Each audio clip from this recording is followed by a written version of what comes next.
मित्रांनो, भारताच्या या पावन भूमीवर वसलेले बांधलेले हे प्राचीन मंदिरे, प्राचीन विहिरी आणि त्यांच्यावर कोरलेली ही उत्कृष्ट चित्रे आज मात्र अज्ञात अवस्थेत आहे. इतिहासकार आणि संशोधकांच्या मते या ऐतिहासिक शहरात असलेली प्राचीन वास्तू सुमारे 1000 ते 1200 वर्ष जुनी असावी. मात्र ही मंदिरे, ही 12 स्वरूपात असलेली पायऱ्यांची विहीर नेमकं कोण्या राजाने किंवा कोण्या राजघराण्याने बांधली असावी हे मात्र आपण अंदाजा लावू शकतो.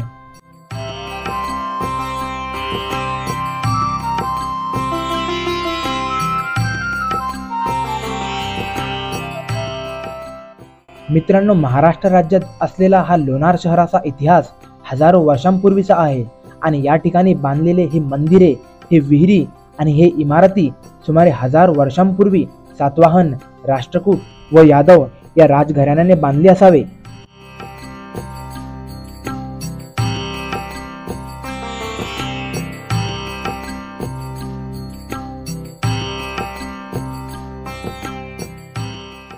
मित्रांनो, या विहिरींना किंवा तलावांना भूगर्भीय वास्तुकला म्हणतात, म्हणजे जमिनीखाली बांधलेली इमारत. भारतात पाण्याचा मुबलक साठा सुनिश्चित करण्यासाठी या विहिरींचा किंवा तलावांचा उगम दुष्काळाच्या काळात झाला असावा. या पायऱ्यांच्या विहिरींना विविध नावे देण्यात आलेली आहे, जसे की तलाव, बारव, विहीर आणि काही ठिकाणी इंग्रजीत स्टेपवेल. भारतात शासन करणारे अशोका साम्राज्यात सापडलेल्या शिलालेखांमध्ये प्रवाशांच्या सोयीसाठी भारतीय रस्त्यांवर अशा प्रकारच्या विहिरी बांधल्याचा उल्लेख आहे. भारतातील पहिल्या दगडी विहिरी 200 ते 400 इसवी सनाचे आहे, म्हणजे 1600 ते 1800 वर्ष जुने.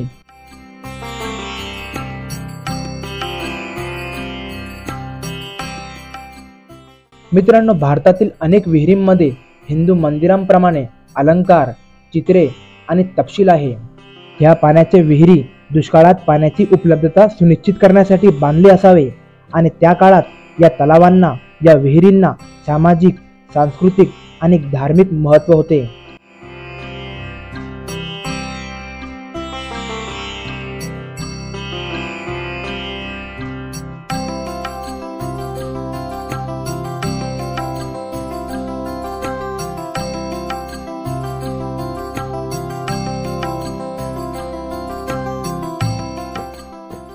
लोणार हे महाराष्ट्रातील एक छोटेसे शहर आणि शहरात दैत्यसुदान नावाचे एक प्राचीन मंदिर आहे.